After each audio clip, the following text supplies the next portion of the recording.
6 red flags for qualifying? It is a record. We've never seen this many red flags in Formula One qualifying history. We started in 1950.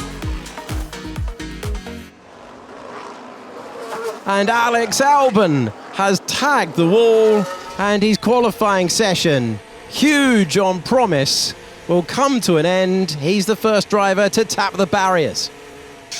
Time out. Sorry. Yeah, my mistake, obviously. Bit of a rookie mistake, but just got caught out with the difference of grip between my first lap and what was going to be my second lap. But yeah, nothing to say really. Just a bit disappointing. And the red flag is out because of Nico Hülkenberg going off at what looks to be turn 4. So, turned it in, realised then he wasn't going to make it, tried to turn back out, he's found a soft Tech Pro barrier and he's hit it fairly square on, so I think he'll get away with that.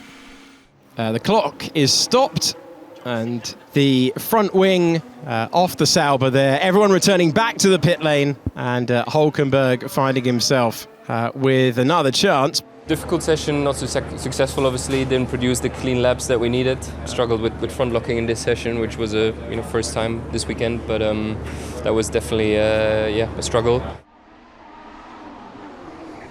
And off the road we go with the Alpine. And that's one Alpine to another. At the exact time his teammate was deep, Franco Colapinto sees one Alpine in the runoff, loses the car and hits the wall hard. And that will bring out our third red flag. I just did a mistake, to be honest.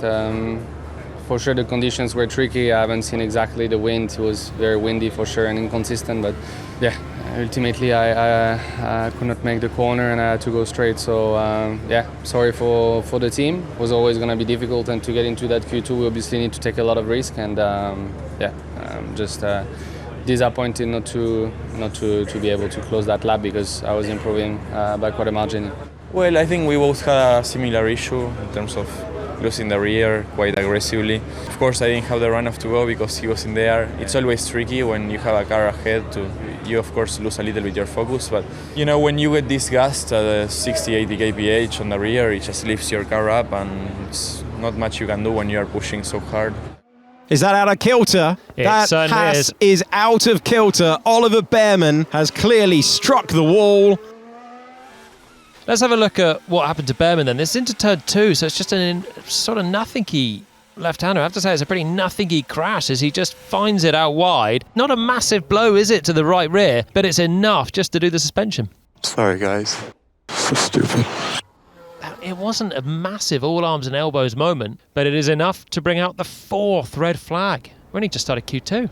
Yeah, I touched the wall in turn 2. Was trying to get a good lap on the board because there were lots of interruptions before, and every lap is very important. We almost got thrown out of Q1 because of that. So yeah, just unfortunately got caught out by the wind. So sorry to the team.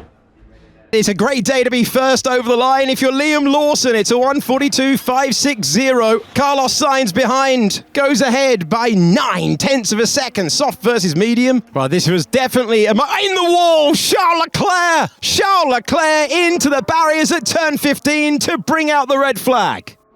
This is the moment Charles Leclerc found the barriers.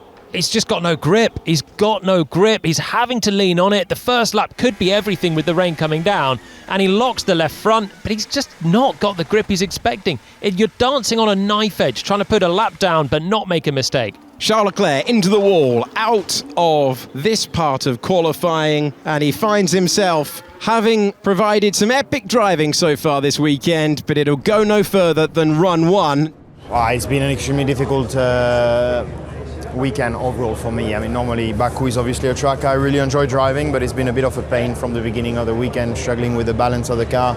I changed quite a lot the car going into qualifying, which seemed to be better, but unfortunately we couldn't make the medium work anymore, and we started to struggle massively in bringing the medium to temperature, and then I did this mistake which obviously cost us a lot, so yeah, not much more to add. We've seen laps come undone at turn 15, at turn 16, and Lando Norris is setting a scorching pace. Yellow flag is out behind him. The yellow flag is out. Max Verstappen is sending his car. Piastri's in the wall. Oscar Piastri, the championship leader, hits the barriers and will play no further part of the qualifying session. He brings out the red flag, and Piastri, who has been mighty impressive all season long, a worse starting position of 4th all campaign, ends in the barriers, and the championship leader is in the wall. Red flag again. What are we up to? 6 red flags for qualifying? It's got to be a record. It is a record. It is a record. We've never seen this many red flags in Formula One qualifying history. We started in 1950. Yeah, obviously a disappointing end. Felt like the car was good and the pace was there. Just, disappointing way to end it. I'll go back and have a look at where it went wrong today. But I've been much happier with the car today, which is a good thing. Hopefully we can claw back some progress tomorrow.